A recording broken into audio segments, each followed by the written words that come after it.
Como foi a experiência de estar à frente da Fundação Leão 13, que tem como missão o amparo às pessoas em estado realmente de indigência?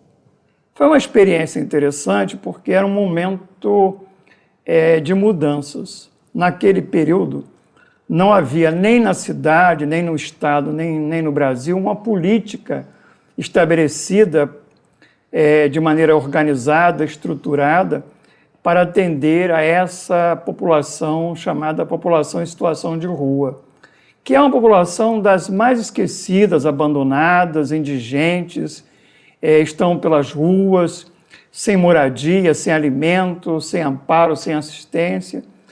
E, do ponto de vista pessoal, me fez aprender muito.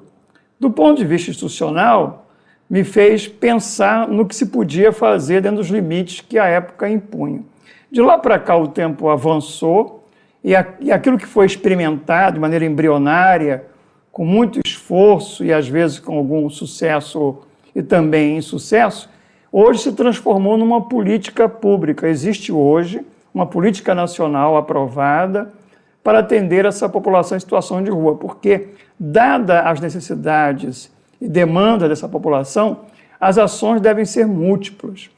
É importante a ação da sociedade civil, essas ações nobres, generosas, de instituições que se voltam para essa população é importante, deve ser apoiada, mas deve ser qualificada, deve ser integrada num conjunto de ações. É preciso que haja equipes que trabalhem nas ruas adequadamente, fazendo abordagem. É preciso que haja centros de convivência, dia ou noite. É preciso que haja hotéis, que hoje é uma política de hospedaria. É preciso que haja abrigos. É preciso que haja ações de saúde, porque há muito dependente químico, pessoas que utilizam os mais diversos tipos de drogas.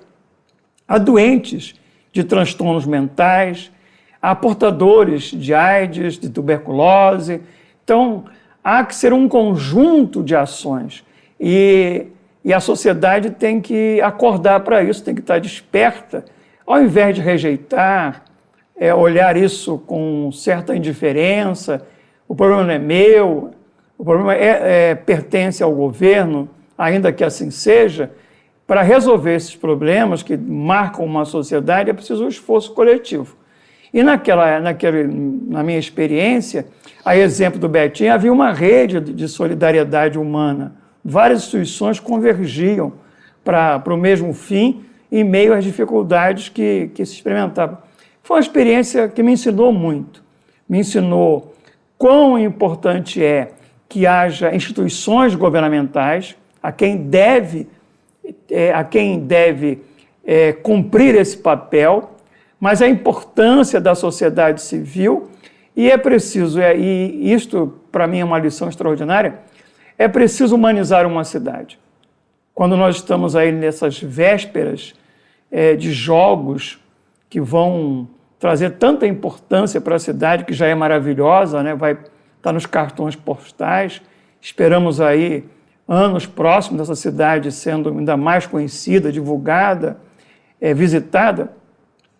Mas a paisagem dessa cidade, que é bela em natureza, bela pelo esforço do homem em embelezá-la, para que ela seja efetivamente bela, ela tem que ser bela pela sua condição de humanidade. Tem que haver gesto de humanidade. É preciso que os prefeitos, os governadores, sejam cuidadores de gente. É preciso que a sociedade seja cuidadora de gente. É preciso que as organizações cuidem do ser humano, sobretudo os que estão em situação de maior vulnerabilidade, para que seja uma cidade realmente bela. Não basta a beleza da Baía de Guanabara, das praias, do sol no verão, não basta as ruas asfaltadas, se não houver ações efetivas que cuidem dos idosos, das crianças, das famílias que estão nas ruas, que estão abandonadas, porque será uma beleza artificial. Teremos muita beleza de um lado, mas muita feiura, uma feiura que está nesses rostos dos que estão abandonados, dos que estão na indigência, pela indiferença, dos que dormem irresponsavelmente, sem cumprir o seu dever de solidariedade, ou seus compromissos governamentais, ou seus compromissos sociais. É preciso que a cidade se humanize. Fale-nos agora a respeito das leis naturais que Kardec tão bem estudou no Livro dos Espíritos. As leis naturais que estão na terceira parte do Livro dos Espíritos, elas são, sem sombra de dúvidas, um programa de uma sociedade de futuro que estamos a construir. Ali temos como um roteiro como deve ser uma sociedade efetivamente evoluída ou que tenha progresso não só material. Por exemplo, quando ali se tem a lei de destruição, uma das leis, por exemplo, há um entendimento claro que a lei de destruição é um contrapeso. É natural, quer dizer, é previsto na providência divina que haja movimentos de contrapeso que se expressam por fenômenos, às vezes, terríveis, como os terremotos, né? Mas são um contrapeso no sentido da própria natureza, da Terra, da estrutura da Terra como planeta, quanto da humanidade que habita esse planeta, a humanidade que é de mediana evolução, que precisa dessas experiências dolorosas para o seu aprendizado, seja do ponto de vista intelectual, seja do ponto de vista moral. Então, é uma lei que ajuda a organizar o progresso. É um mal, sob um certo aspecto, um mal sempre transitório, que promove o bem. Mas temos também ali a lei de sociedade, que traz diretrizes evidenciando que o homem é um ser social, de convivência, que deve ter regra de convivência, de respeito. É um sinal da democracia que o homem tanto anseia. Mas há também a ideia da liberdade. Uma liberdade que é descrita nesse conjunto de leis de maneira muito curiosa, porque enquanto o homem não tem a liberdade é relativa, diz o Livro dos Espíritos, a liberdade para sempre é absoluta. Ou seja, do ponto de vista consciencial, o homem sempre é livre, ainda que ele esteja constrangido em situações delicadas, difíceis, tormentosas, ele guarda um grau de liberdade do livre-arbítrio para tomar decisões para um lado ou para o outro. Temos ali uma lei superior de justiça, amor e caridade que coroa as demais leis, né? Então, são leis que dão diretrizes, dão uma plataforma. Poderia ser uma plataforma para a ONU, por exemplo, pode ser uma plataforma de governo para o governante, pode ser uma plataforma para os homens de bem que queiram promover o progresso integral da sociedade. São leis completas, até o sentido de serem 10 leis, esse 10 aí tem um sentido de totalidade, né? Abrange a todas as questões que interessam a humanidade.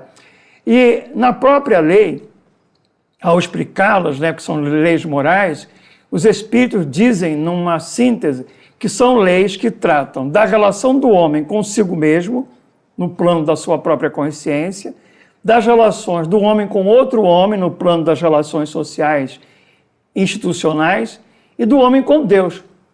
E esse querer um conjunto mais completo do que este, que trata de todas as relações das quais o homem participa, é completo, né?